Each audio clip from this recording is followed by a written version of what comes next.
Most people are having the wrong conversation about AI. They're arguing about whether it's overhyped, whether it's going to take over their job, whether it's a bubble that's about to burst. And while they're debating, the people who understand what's actually happening are quietly pulling ahead. In this episode, I'm not going to tell you that AI is magic or that it's the end of humanity. I'm going to tell you what I exactly think is going to happen in the next 12 months, and more importantly, what it means for you as a business owner. Because there's a window right now, and it's closing. Let me be honest with you about where we actually are. 88% of organizations are now using AI at least in one part of their business. That's up from 78% just a year ago. But here's the thing. Most of them are using AI to write emails faster or to summarize documents or to generate social media captions. That is not transformation. That is using a Ferrari to go to the grocery store instead of trying to win Le Mans. The businesses that are actually winning, well, according to research, only about a third of them are scaling AI properly. Only 34% are genuinely reimagining how their business works. That gap between the people using AI as a tool and the people building AI into their operational manual, how their business runs, is where the next wave of winners is going to be decided. And the next 12 months are when that gap becomes impossible to close. You want to be on the right side of history when it comes to this transformation in business and AI. Let me start with the biggest shift that's coming in the next 12 months, and it's not smarter chatbots. It's AI agents. Yes, there's a huge difference. A chatbot answers questions. An AI agent completes a task, is like a human, can do the work, get it done. Not one step, multi-step, and autonomously.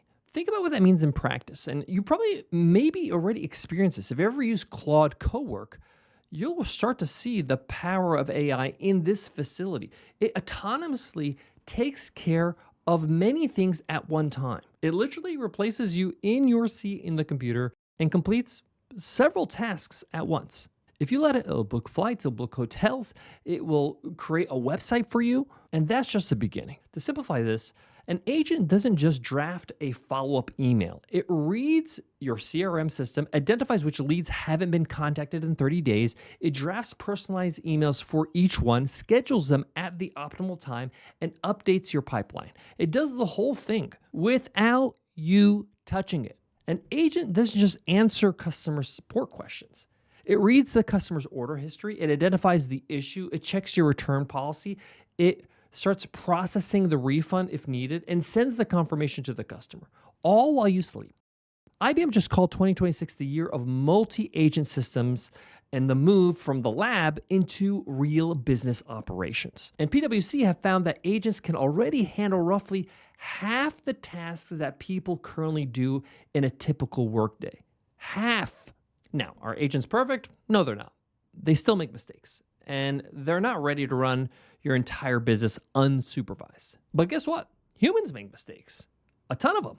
And really, the question you need to be asking is, which half of your tasks could an agent start doing right now and getting done for you without you getting involved? Because the business owners who answer that question today are going to have serious advantage over who waits until it's really obvious.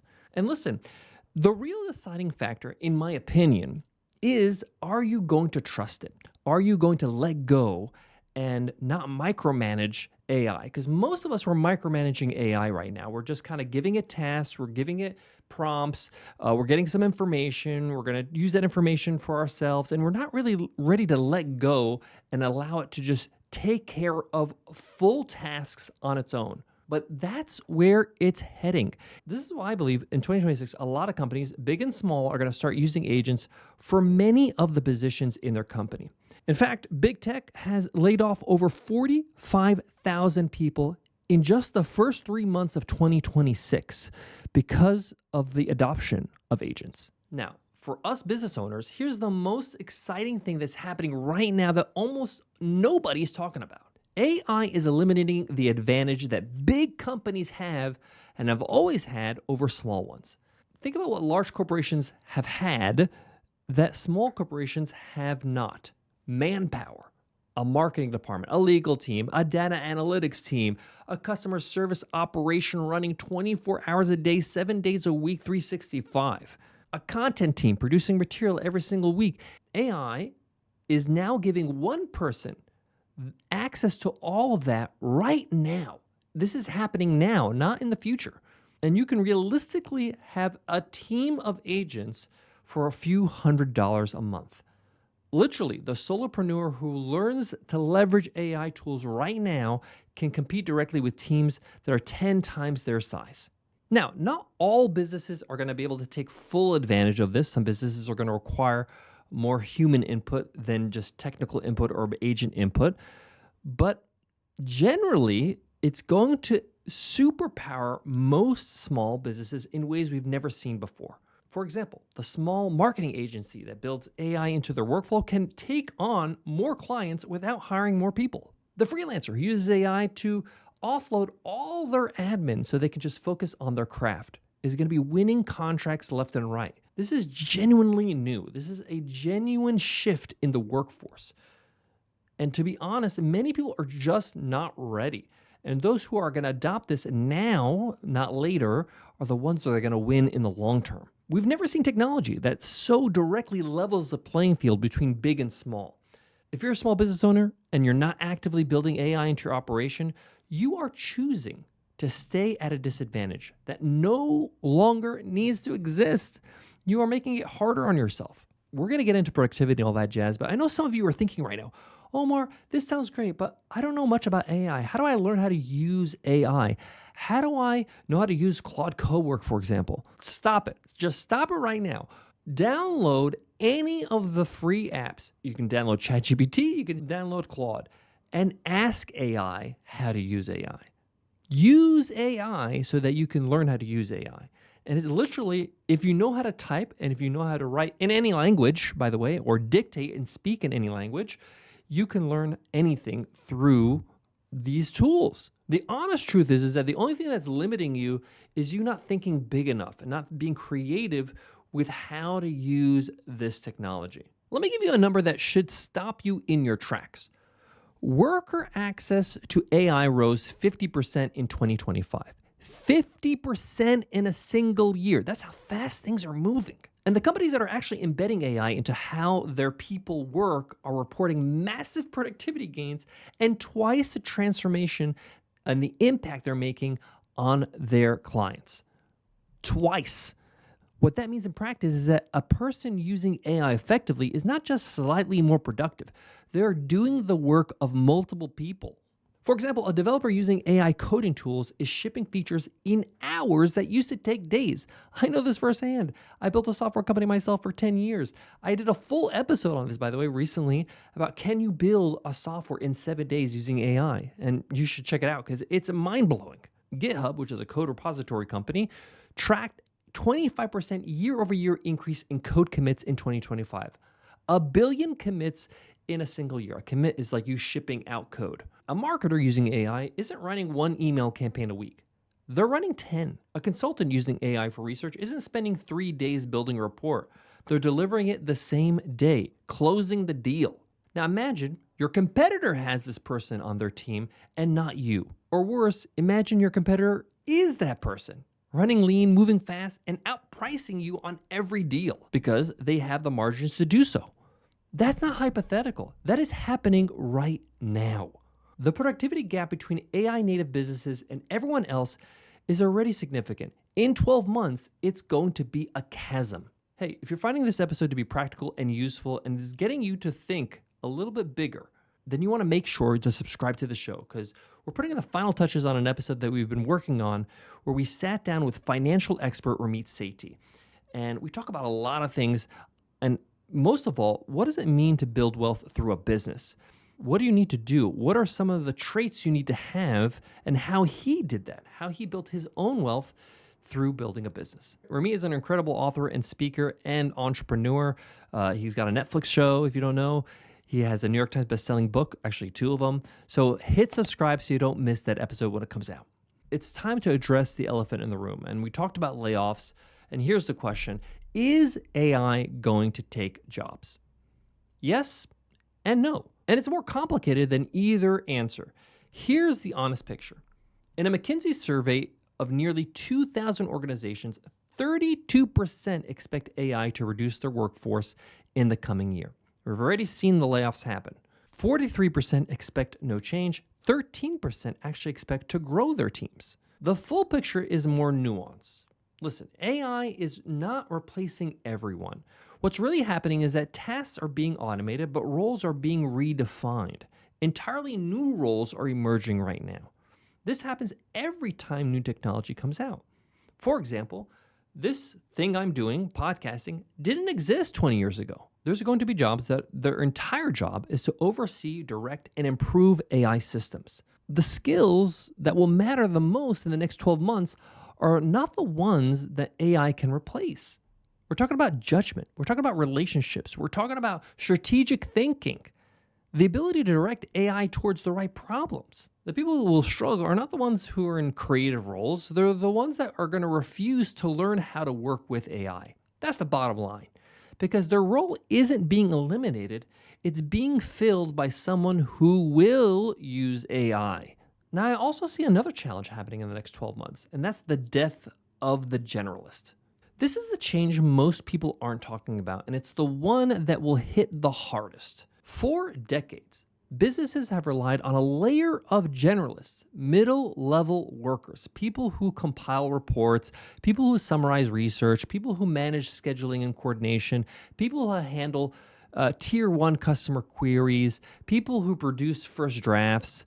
All of that is going away. That's just how it is. AI does all of that now already. It does it faster, it does it cheaper, it does it without needing to be managed or needing a holiday or a sick day.